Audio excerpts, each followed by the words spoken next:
মহাত্মা গান্ধীয়ে নিজেই মৃত্যুৰ আগতে কি কৈছে, হে ৰাম। গতিকে মহাত্মা গান্ধীৰো ভগৱান ৰাম, আমাৰো ভগৱান ৰাম, ইয়াত বিতৰ্ক কি আছে? সকলো শিষ্যই কি ভাবে যে গুৰুৰ নামটো আহ, সকলো ভক্তই কি ভাবে ভগৱানৰ নামটো আহ। মহাত্মা গান্ধীতকৈতো ৰামৰ ভক্ত আৰু কোনো নাই। যোনে মৃত্যুৰ সময়ত হে ৰাম ক'ব পাৰে, তেনে এজন মহাপুৰুষ। তেওঁতো ৰামৰ নামটো অহাৰ কাৰণে ভালহে পাব। মহাত্মা গান্ধীয়ে নিজেই মৃত্যুৰ আগতে কি কৈছে, হে ৰাম। গতিকে মহাত্মা গান্ধীৰো ভগৱান ৰাম, আমাৰো ভগৱান ৰাম, ইয়াত বিতৰ্ক কি আছে? সকলো শিষ্যই কি ভাবে যে গুৰুৰ নামটো আহ, সকলো ভক্তই কি ভাবে ভগৱানৰ নামটো আহ। মহাত্মা গান্ধীতকৈতো ৰামৰ ভক্ত আৰু কোনো নাই। যোনে মৃত্যুৰ সময়ত হে ৰাম ক'ব পাৰে, তেনে এজন মহাপুৰুষ। তেওঁতো ৰামৰ নামটো অহাৰ কাৰণে ভালহে পাব। মহাত্মা গান্ধীয়ে নিজেই মৃত্যুৰ আগতে কি কৈছে, হে ৰাম। গতিকে মহাত্মা গান্ধীৰো ভগৱান ৰাম, আমাৰো ভগৱান ৰাম, ইয়াত বিতৰ্ক কি আছে? সকলো শিষ্যই কি ভাবে যে গুৰুৰ নামটো আহ, সকলো ভক্তই কি ভাবে ভগৱানৰ নামটো আহ। মহাত্মা গান্ধীতকৈতো ৰামৰ ভক্ত আৰু কোনো নাই।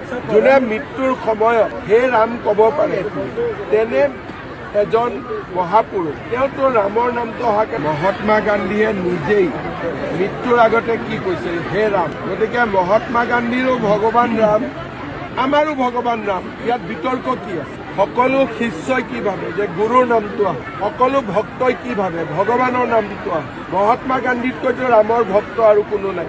যোনে মৃত্যুৰ সময়ত হে ৰাম ক'ব পাৰে, তেনে এজন মহাপুৰুষ। তেওঁতো ৰামৰ নামটো অহাৰ কাৰণে ভালহে পাব। মহাত্মা গান্ধীয়ে নিজেই মৃত্যুৰ আগতে কি কৈছে, হে ৰাম। গতিকে মহাত্মা গান্ধীৰো ভগৱান ৰাম, আমাৰো ভগৱান ৰাম, ইয়াত বিতৰ্ক কি আছে? সকলো শিষ্যই কি ভাবে যে গুৰুৰ নামটো আহ, সকলো ভক্তই কি ভাবে ভগৱানৰ নামটো আহ। মহাত্মা গান্ধীতকৈতো ৰামৰ ভক্ত আৰু কোনো নাই। যোনে মৃত্যুৰ সময়ত হে ৰাম ক'ব পাৰে, তেনে এজন মহাপুৰুষ। তেওঁতো ৰামৰ নামটো অহাৰ কাৰণে ভালহে পাব। মহাত্মা গান্ধীয়ে নিজেই মৃত্যুৰ আগতে কি কৈছে, হে ৰাম। গতিকে মহাত্মা গান্ধীৰো ভগৱান ৰাম, আমাৰো ভগৱান ৰাম, ইয়াত বিতৰ্ক কি আছে? সকলো শিষ্যই কি ভাবে যে গুৰুৰ নামটো আহ, সকলো ভক্তই কি ভাবে ভগৱানৰ নামটো আহ। মহাত্মা গান্ধীতকৈতো ৰামৰ ভক্ত আৰু কোনো নাই।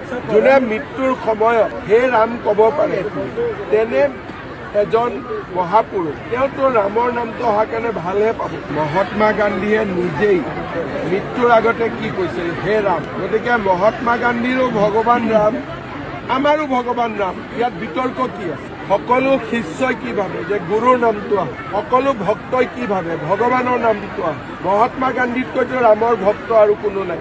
যোনে মৃত্যুৰ সময়ত হে ৰাম ক'ব পাৰে, তেনে এজন মহাপুৰুষ। তেওঁতো ৰামৰ নামটো অহাৰ কাৰণে ভালহে পাব। মহাত্মা গান্ধীয়ে নিজেই মৃত্যুৰ আগতে কি কৈছে, হে ৰাম। গতিকে মহাত্মা গান্ধীৰো ভগৱান ৰাম, আমাৰো ভগৱান ৰাম, ইয়াত বিতৰ্ক কি আছে? সকলো শিষ্যই কি ভাবে যে গুৰুৰ নামটো আহ, সকলো ভক্তই কি ভাবে ভগৱানৰ নামটো আহ। মহাত্মা গান্ধীতকৈতো ৰামৰ ভক্ত আৰু কোনো নাই।